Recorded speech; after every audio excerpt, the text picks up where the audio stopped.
I'm here with Dr. Carol Probstfield this evening at the opening of the Art of the Wedding Costume, our latest exhibit here at the Neal Auditorium and our art gallery. And we've got a dreary Friday night, but we've got a really exciting crowd here, and there's really a big buzz around with all the beautiful costumes, the beautiful dresses that we've got. And Dr. Probstfield, I know one of the college's goals for us this year is partnerships. How does an event like this really reflect that core value? Well, it's exactly what this is all about. We are a community college at the core of what we do, and this is a collaboration between the college, employees at the college, family and friends of those employees, plus the community, all who donated their gowns, their outfits, their wedding attire for this event. So at the core of it, this is what we do, this is what partnerships are all about, and a collaboration between the college and the community. You know what's really fun? We've got generations here, and in fact even one of the dresses we'll probably see at some point tonight has been worn by 3 or 4 generations. How do activities like this really engage us across a variety of generations? We've got young kids here, we've got people who probably aren't planning to come to a community college or a state college, but what does an event like this mean for them? Well, again, I think it opens the doors of our community college to our community, and that appeals to all generations.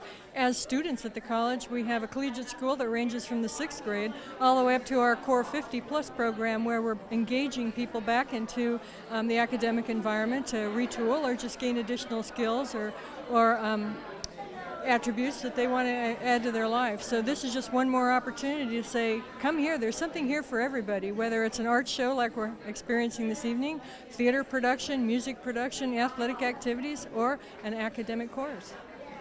So again, this is another way we put the community in the community college. Exactly. So I have to ask now, do we have a Carol Probstfield outfit here this evening? Yes, we do. Yes, we do. The outfit that I wore when my husband and I got married 15 years ago and his suit are out front in the display. So maybe we'll have a chance to see that later as well.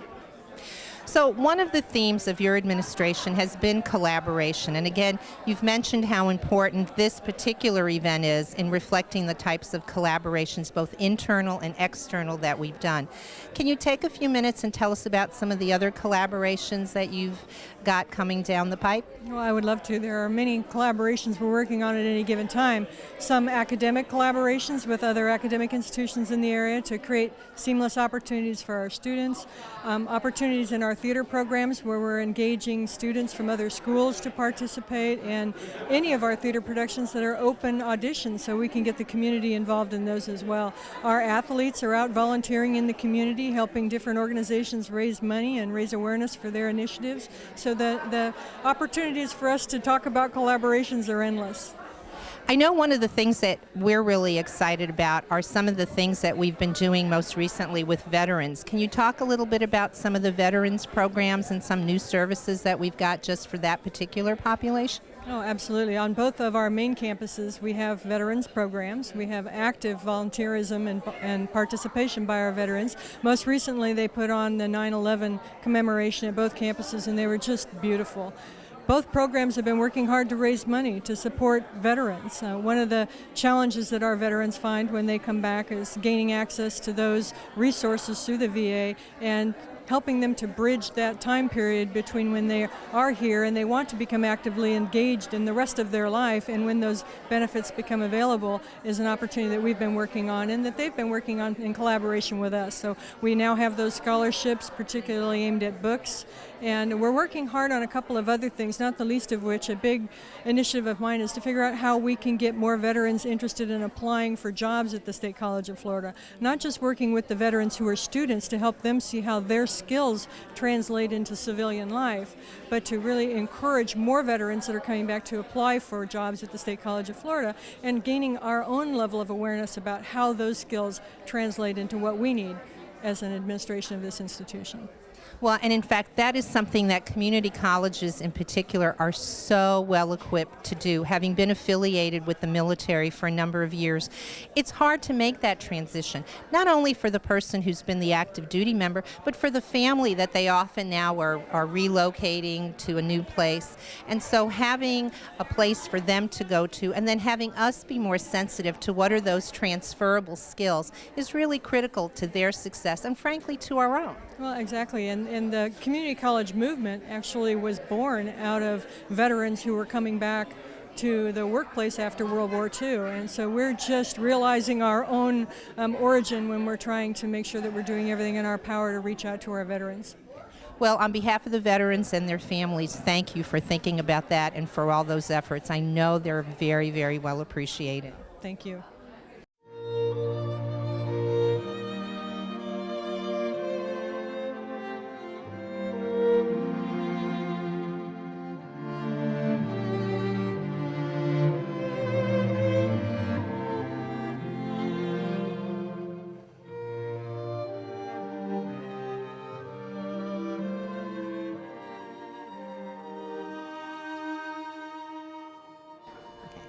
So we're here speaking to some of the people who've actually got their dresses here on display at Art of the Wedding Costume.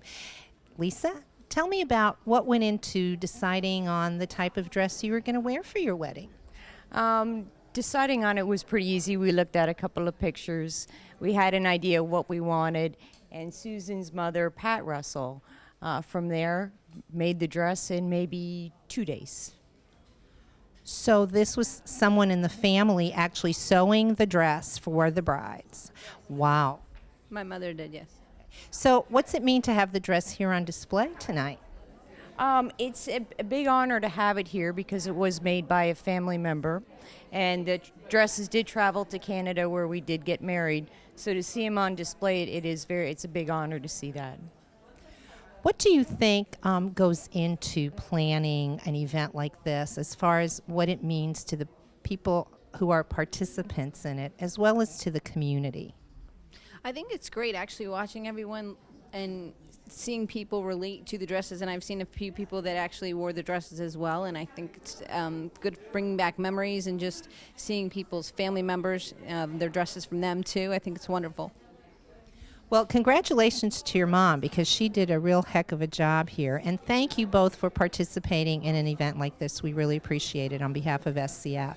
Thanks for having us. Thank you. And we'll be back.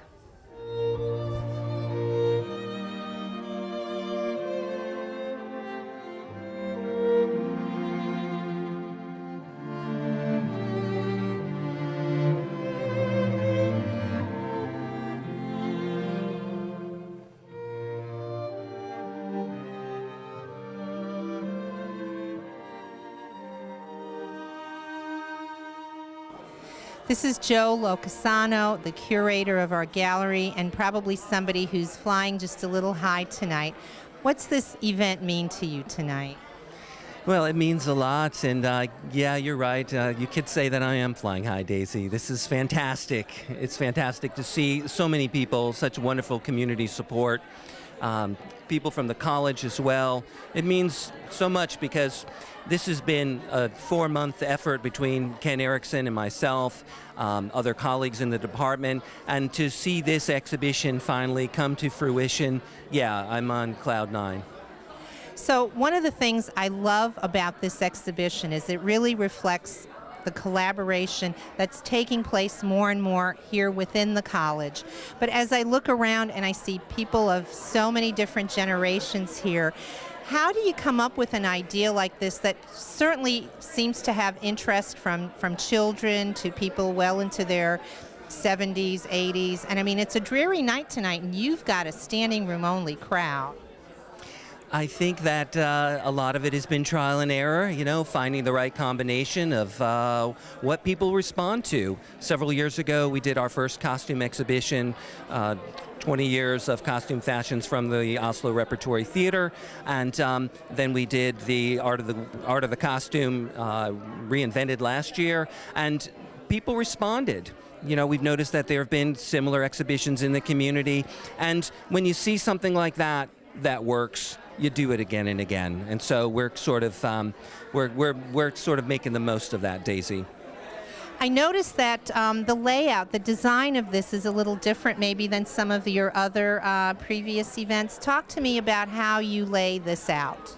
Well, it's interesting because what we wanted to make sure we focused on with this exhibition was not a chronological order of gowns and so forth in terms of when they were created or worn, but more of an artistic presentation. So there's a wonderful surprise element when you go from one gown to another, and how you get to see how fashions change and how fashions after several decades repeat themselves. So you might be thinking that one of the gowns is from a particular era, and then suddenly find out that it is newer than you might have imagined. So we wanted to include that surprise element and to keep people sort of surprised about what happens in design, what happens in culture and fashion. I love that word surprise, because that's exactly how I felt as I moved from a dress that may have been from 2006 and then the next one was from 1927. How'd you get people to give up something that's usually pretty much a family heirloom for the next few months? Well, it's surprising because people were just willing, and they have been so wonderful and generous and happy to loan us their precious gowns and various items that represent their weddings and generations of weddings. And I think what they believe is that they know that we're going to present them with care. They know that we are going to display them with respect, and that people are going to see them where they wouldn't otherwise. They would have been put in, dusty closets in boxes, but here they are out for everyone to see, and it's a celebration. That's what this is all about. And it's really a United Nations, too, because I noticed you've got dresses from several different parts of the world. Well, we have dresses from India, and then we have fashions from, mostly from, we do have some from Denmark. And but what we see mostly, because of the availability of costumes and because of assimilation, even a lot of cultures who move to this country have taken on our culture and taken on our designs. So what we're seeing is fashions that have been changed as a result of cultures, not as many traditional fashions or traditional wedding gowns as we might have hoped to have gathered. We've got a kimono right here. This is one example. And then, of course, the Indian wedding that I mentioned as well. Okay, so let's have the audience hear a little bit about how long is this display going to be here? Where do I go to find this here on the campus? Okay. Yeah, the display is going to be up through December 3rd, and it's open Monday through Friday from 10 a.m. to 3 p.m., and our physical address is 5840 26th Street West in Bradenton, and we are located off of 60th Avenue West in the Neal Performing Arts Center North. Well, Joe, congratulations. I've been to several of your gallery openings, and this by far has been just the most exciting. And I say that every time I come here, so congratulations. Thank you so much. It means a lot, really. Thank you.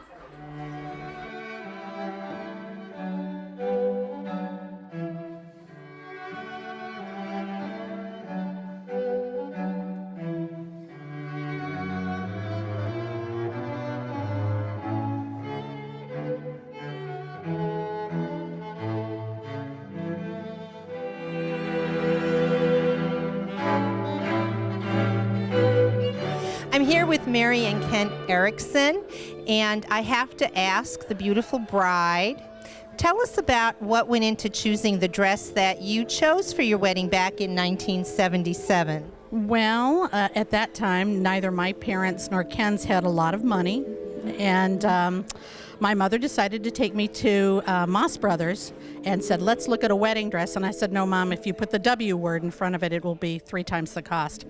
So my father, who was an artist, had designed a sign for a dress shop on St. Armand's called The Red Garter.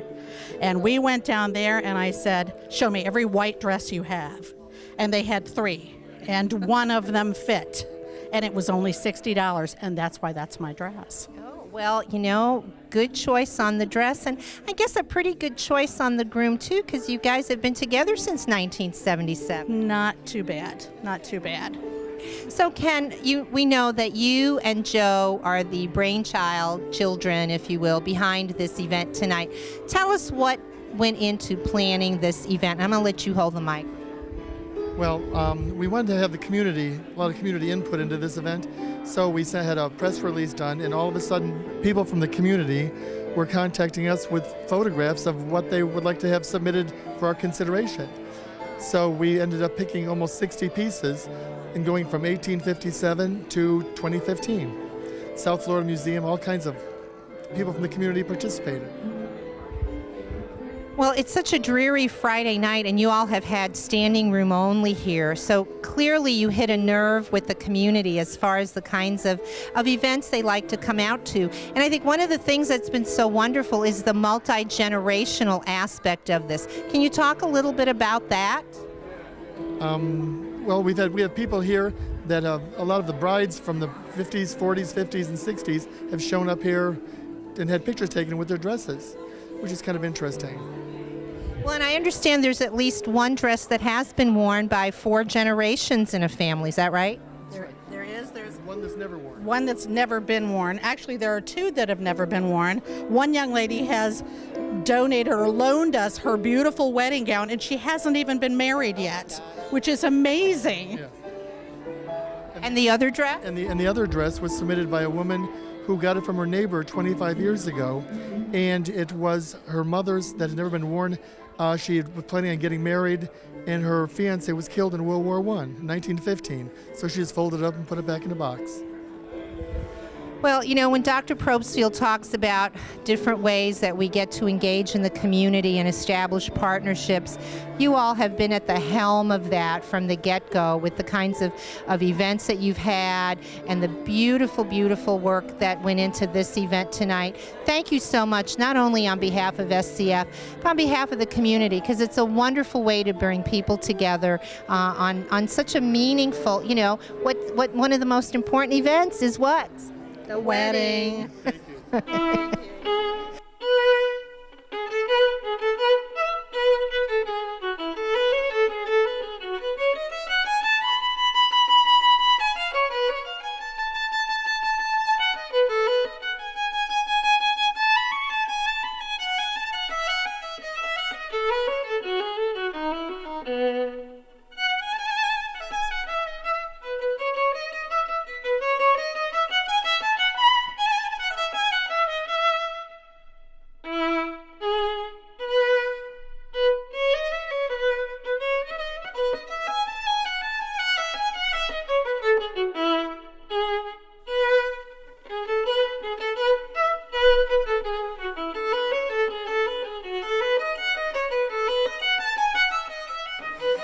Probably one of the most interesting designs here this evening includes the dress worn by Diane back in 1958. What's so special about her dress? Well, she wore it the first time, but evidently there have been several generations after that that have also been privileged to wear the dress. Diane, tell us a little bit about the dress and what made you select this dress. Well, I was a nurse at George Washington University Hospital, Washington, D.C., and he proposed to me on my birthday that year, June 7th, and I knew that I only had a month or so to pick something. I went downtown Washington, F Street, I think it was, went in Jealous Bridal Shop, they tried different gowns on me, and we all decided this was the gown. And it was cost less than $100. Oh my God. So then, since then, who's worn the dress? Well, my older daughter, 24 years I think later, wore it in 1984, and then her younger sister wore it in 1999, and then most recently my granddaughter Lee wore it August of 23rd of this year. Wow. Well, I tell you what, it is in fantastic shape. So they've all been giving it a lot of loving, tender care. Just a real, you. It all goes back to you, doesn't it? It does, you know. Somehow it gets in our trunk after the wedding. So, Paul, let me ask you this. What made you propose to this lady 50 some odd years ago? Well, we'd gone together for a long time, and it was just that she was the most wonderful person that I knew, and I knew I wanted to be with her for a long time, and luckily we've been able to be together for a long time. All right, well, you're giving me goosebumps here. So congratulations, and thank you so much for participating in this. It's events like this that mean so much to us at the college and the community, and we know that, you know, there are lots of other things you could have done with your dress, and the fact that you're going to be leaving it with us for the next few months means a lot. Thank you so very much. Well, thank you for accepting it, and I think it's a wonderful exhibit, just wonderful. Thank you so much for your support. Thank you.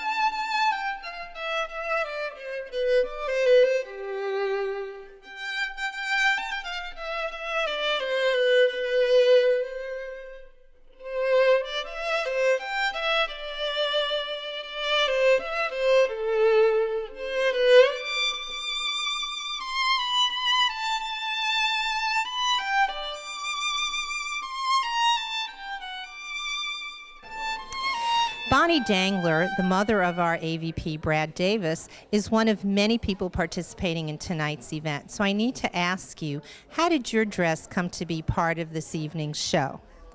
Well, Brad was visiting at the house, and we started talking about weddings and things like that, because I have two granddaughters who their weddings are this year. And so I said to his friend, I said, would you like to see my wedding dress? And he said, well, sure. And so I went back to the closet to get it out, and now while I was there, I found my wedding book with all the pictures in it, and I took it out and showed it to them, and they started talking about it. And Brad said, Mom, would you like to exhibit it in the show? I said, well, tell me about it. And he started telling me about the college having the show coming up. I said, sure. So we started taking pictures of it and sending, some things off that would show it. And then it was accepted, and I said, fine, that's good. And so not only do we have Bonnie's dress, but we've also got her wedding album. And it looks like, is that the article that was in a local newspaper about your wedding? That was the article in our local newspaper. Yes, it was. And where was that? That was in Mansfield, Ohio. And I think my aunt probably wrote it up because it reminds me of her way of saying things. Well, Bonnie, thank you so much. I mean, we know how precious mementos like this are, and the fact that you got it out of the closet, and now for the next few months, a lot of people are going to get to enjoy it. Thank you so much. Thank you so much, too.